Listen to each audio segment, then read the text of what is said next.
Natalie, do you have a dream car? Yes, and it has wings. It has wings. What is it? Ooh, it's the Mercedes, the 300L Gull Wing. Like that's pretty fancy. That is actually one of the most expensive cars in the world ever. Sorry, One of the 300 most, SL.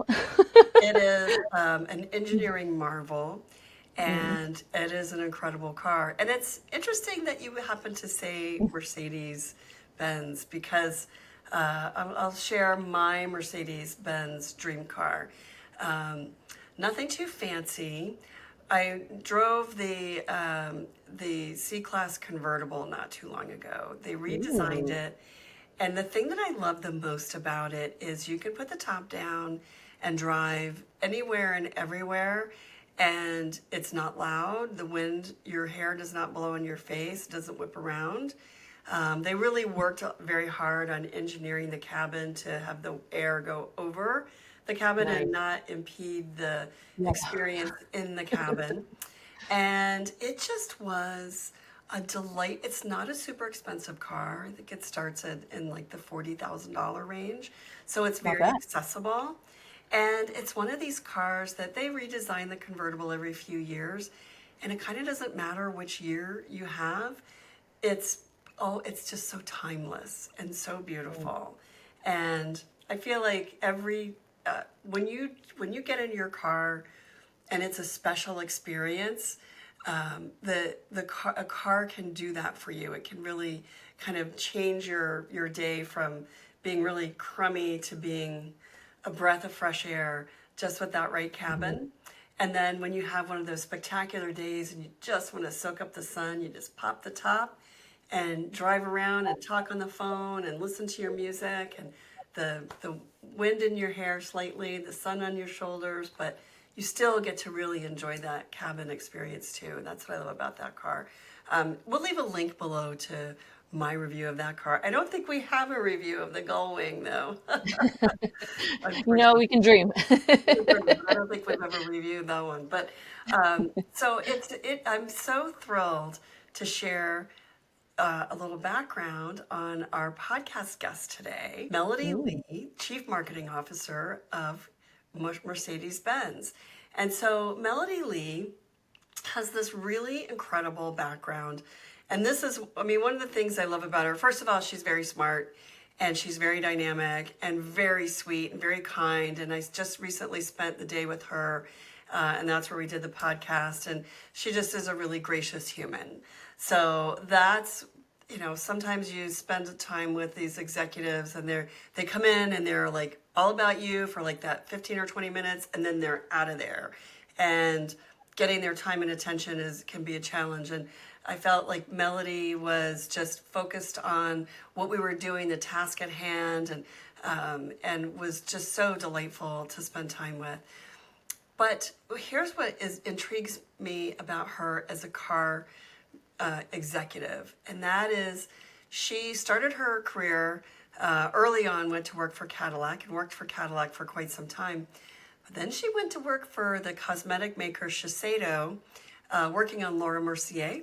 And she worked Ooh. for a design company called Herman Miller. We know them for the famous uh, desk chairs that you see, like that modern design of a desk chair, which is really not that modern. It's like 30 years old. Believe it or not, that's a 30-year-old chair. And but you see them in hotels and you see them in workspaces, and they've become iconic. And so she worked for Hmm. that company. She worked for a design consulting company working on brands like Gucci and Ace Hotels and some other projects as well. And then 2 years ago, she got hired to go back to Mercedes-Benz, or go back into automotive to work for Mercedes-Benz. And I have to say, it was such a cheer moment that you just want to cheer for the industry, bringing this really smart, dynamic woman back in. But she brings not only her sensibility as a woman and as a car buyer, but also as a luxury customer. Mm. And to talk with her about the things that she's doing at Mercedes, but also the influences that help shape who she is, was pretty incredible. So, with that, let's talk to Melody Lee.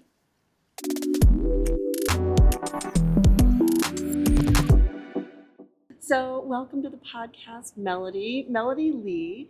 Melody is the Chief Marketing Officer of Mercedes-Benz, but your experience in marketing goes way beyond Mercedes-Benz. Tell us where else you have worked. Well, I've been lucky enough to work in crisis communications, went into marketing at Cadillac first, and then moved from Cadillac to Shiseido to work on the Laura Mercier brand of makeup. And then I went from makeup to high-end furniture and worked at the company that owns Herman Miller, Knoll, Design with Enrich, brands like that. And then Mercedes-Benz came calling, and that's how I'm back in automotive. And well, welcome back to automotive. I'm going to say it hurt my heart a little bit when you left Cadillac and did not go to automotive. I always hate to see a woman, especially a smart and dynamic woman who brings so much to this world, to leave it for another brand. Thanks. But you went to Shiseido, so I can't say. All I can say is I was a little jealous of that one. And Laura Mercier, I mean, come on. Yeah, exactly. It's such a good brand. But then you came back to Mercedes, and that personally made me very happy. What was it that brought you back to automotive when you made that decision? There's nothing like marketing cars, honestly. When you're talking about a product that is probably somebody's second biggest investment after a home, it is a very emotional decision. It's a very, it's not just a vehicle. It's something that is very connected to freedom and life and lifestyle and family. And for me, that's what always brings me back and what has always made automotive marketing and the automotive world so interesting and fun. I mean, there's not many products that people name, but they name their cars. They gender them, They do. right? Yeah. But there's not many products in people's lives that have that effect. So what do you drive? I am right now in an AMG E53 sedan. E53 sedan. Correct. And what drew you to that car? Why that one? I have a thing for sedans. I like sedans more than SUVs, which I know is very contrarian to America. It is. I like the feel of being a little bit lower to the ground, but I love a performance sedan or a performance wagon is usually my favorite. So you are really a car girl. I guess you could say that, yeah. When you like a wagon, right? If you like a wagon, you're a car girl. It gives me cred with all the automotive journalists. But I love that car. It's matte white with silver multi-spoke wheels and red calipers, carbon fiber trim. It's just fun to drive. And I like the plug-in hybrid. Do people stop you and ask you about your car? All the time. And they have no idea that you work for Mercedes? All the time, yes. Yeah. Yes. And how does that make you feel? So much pride. I love it. I loved it at Cadillac when I got asked about my CTSV wagon. And I love when I'm in a Mercedes-Benz and someone just says, that is the best whip I've ever seen. A FedEx guy just said it to me. He said, that's the best whip I've ever seen. It really makes your day when somebody comments on your car, doesn't it? It really does. And your shoes. If somebody comments on your shoes, that's really good too. Yeah, but that speaks to how emotional this object is, right? Yeah. That you feel pride when somebody compliments it. So what would you say to a woman shopping for a car is the number one thing or one of the top few things that she should look for in her next car? I think safety is, at this point, table stakes, something that you should just always look for, but real technologies that enable safety. For example, I love our ADAS systems. Don't ask me what that acronym actually stands for. I think it's like Advanced Driver Assistance System. Yes. Thank you very much. We call it Driver Assistance Safety Systems. We call it something different, and we spell it out every time because I cannot remember acronyms. Thank you. That makes me feel better. I didn't want to get the words wrong. ADAS enables so much more safety for someone driving in the car. For example, I think a lot of people think about ADAS as a convenience, like something that they use because they want an easier drive. I use it for safety because I trust the system more than I do my own instincts or my, distraction level.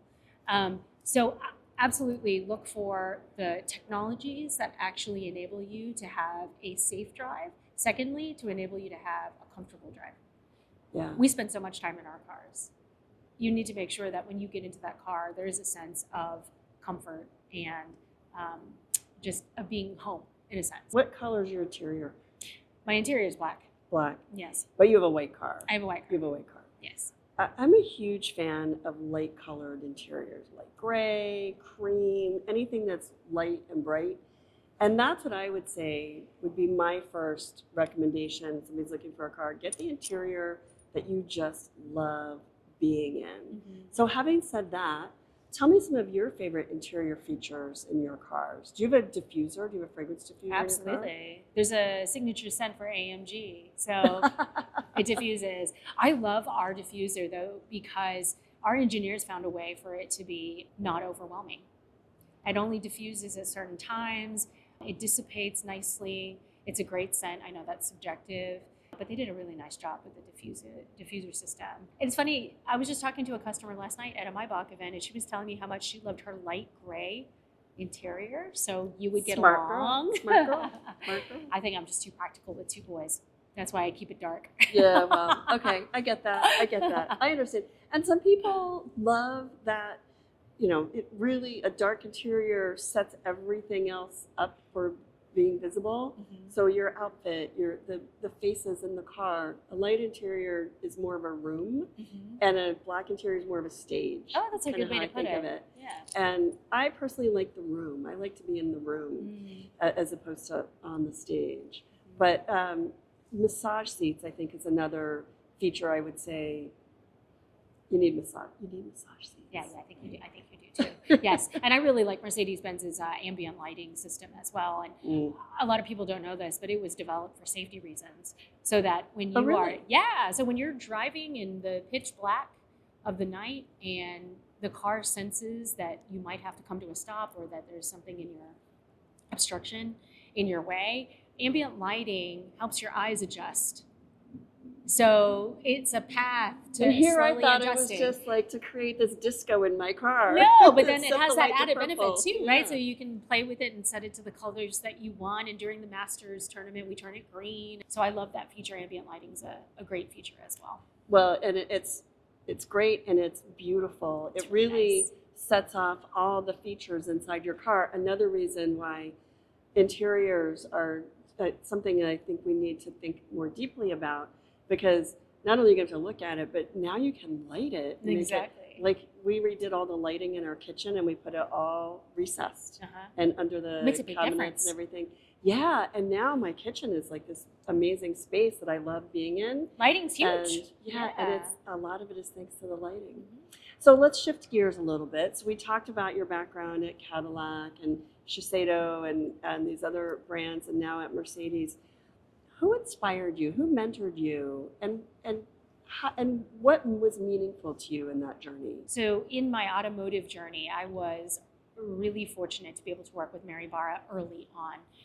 She had, I think she was named CEO while I was at Cadillac. And then if you recall, she went almost immediately into that ignition switch crisis for General Motors. Mm-hmm. Mm-hmm. And to have had a front seat, because I had a background in crisis communications, I was seconded to the crisis team, Mm-hmm. to have had a front seat to watching her navigate that crisis with humility and listening to the families, doing the right thing, going in front of Congress. She had so many difficult moments that were put right in front of her, right as she was named CEO. And she handled it. And now look at her over 10 years later, Mm-hmm. accomplishing what she's accomplished, running this company the way that she has. So that's someone I look up to and always will look up to.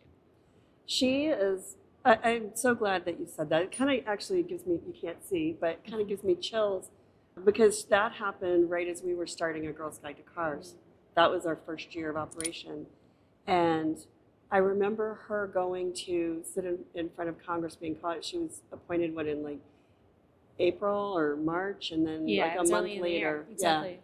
Yeah. And she did everything that we as moms and that our mothers told us to do when we hurt someone, whether it's intentional or accidental or however it happens. You apologize, you make it better, you make sure it doesn't happen again. Exactly.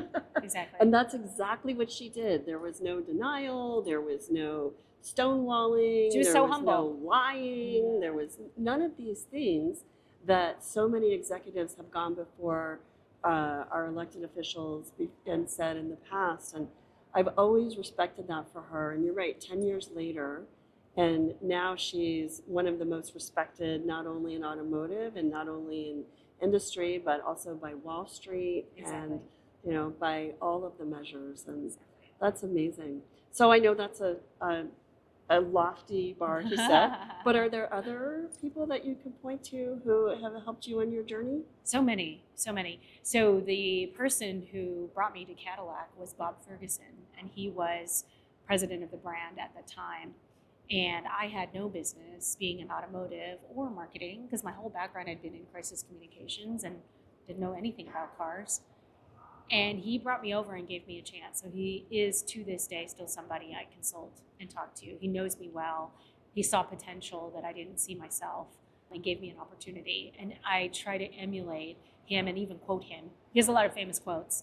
And I even hear myself saying the things that he used to say. So he had a huge impact on me. Uwe Ellinghaus, the former CMO of Cadillac, my boss, an incredibly inspiring leader, one that led with empowerment and gave me a ton of autonomy, trusted me, just an incredible voice of luxury as well. He just really understood luxury marketing and taught me so much.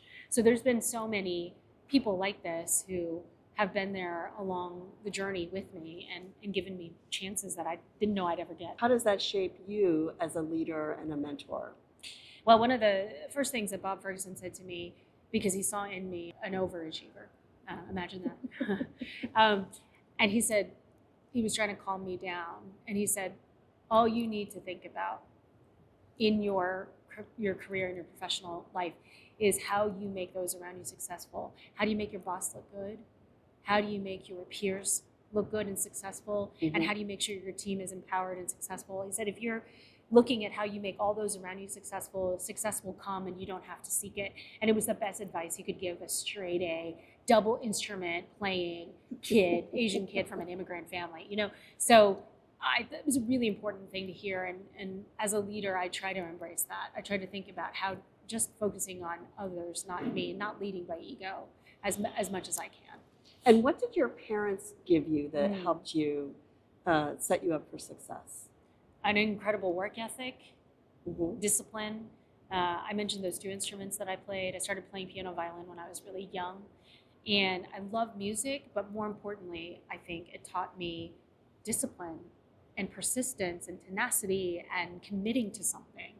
It also put me on a stage really early on, right, in a competitive sense. So now I'm not really afraid of public speaking because of it, right? So there are a lot of gifts, small and large, that came from being immersed in the world of music from my parents, but they're incredibly hard workers as well. So, and so you have two boys. I do. Tweens-ish, right? And you've recently moved them to Atlanta. That's right. To be closer to the HQ at Mercedes-Benz. What do you want your sons to take away from your career? I think it's really important for them to see their mother working. I also think it's really critical as boys to see their father, my husband, also working. We're a dual income household, dual working household. It's total chaos sometimes. But what they see is their primary caretaker is their father, not their mother. And I want them to embrace that that is okay and that is a choice that they can make as well, because I think that's really important. They're not seeing a gender normative household. They're seeing a household where we both have careers, we both pursue our careers, we compromise when we need to, but we also support each other in that regard. So I think that's a really important thing for boys to see. I also think it's really good for them to see their mom working in the world of cars. And yes, sometimes they know more about the cars than I do. Also okay. But I think it's I think they're proud. They don't say it because they're boys, but they will, and they'll show it. And that's the interesting thing about kids. You raise them, and they fight you in all these fronts, and then they become adults, and then you see them emulating your behavior for good or bad, and hopefully for good. And it's so rewarding. What are their favorite cars? If you could bring home any car, what would your sons love to see in the driveway? So my youngest is the car nut, and he is an exotics guy, which most 12-year-olds probably are. He lost his mind when we went to the bridge, and he saw a Koenigsegg in real life for the first time. Yeah. So he's very enamored Koenigsegg and Lamborghini and Ferrari, of course. But he's also, quite interested in the race cars. So we love seeing race cars as well. He's able to do one. But now he's entered into a World War II fighter and bomber jet phase. So that's what we're in, airplanes. All right. We've moved All on to right. airplanes. I want to say fighter jets. That was the inspiration for Lamborghini. Uh-huh. That was their design inspiration. So That's right. we see a lot of that. We see a lot of like bullet shapes in the Mercedes world Very as much. well. So yeah. Absolutely. Thank you so much for spending time Oh my with gosh, me. of course. Just to fill you guys in, we're here in Detroit. We were at the Reuters Automotive Summit on stage today talking about Mercedes and talking about, I'm going to introduce one last topic Oh, before we sure. go. Yeah. Lucy Liu, the new voice of Mercedes. Tell us how she was chosen as the new voice of Mercedes. So we listened to over 200 voices in a blind test. Didn't know if it was a celebrity or just an actor with no name recognition. Men, women, all kinds of ethnicities, people from different places, different accents even. And we narrowed it down over the course of 8 or 9 months, and I heard the last 3 voices. And when I heard Lucy's voice, I said, there's something really magical about her voice. It makes you want to sit up, pay attention, and maybe even convince you to buy. There's something really elegant about it, sophisticated. She's 56 years old. She's been around. She's seen things. She's got experiences. And then to find out that it was Lucy Liu, who was somebody that I idolized as a child. My maiden name is Liu. Was really special. And to be able to have an Asian woman be the voice of Mercedes-Benz is a very big deal for me as well. But we did it because the voice elevated the brand.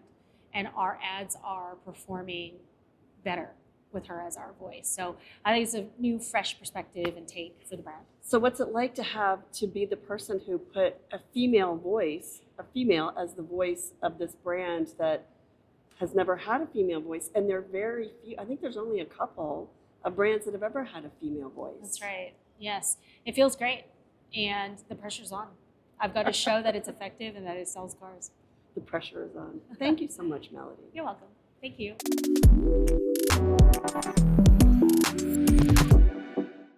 So it was so incredible to spend the day with Melody.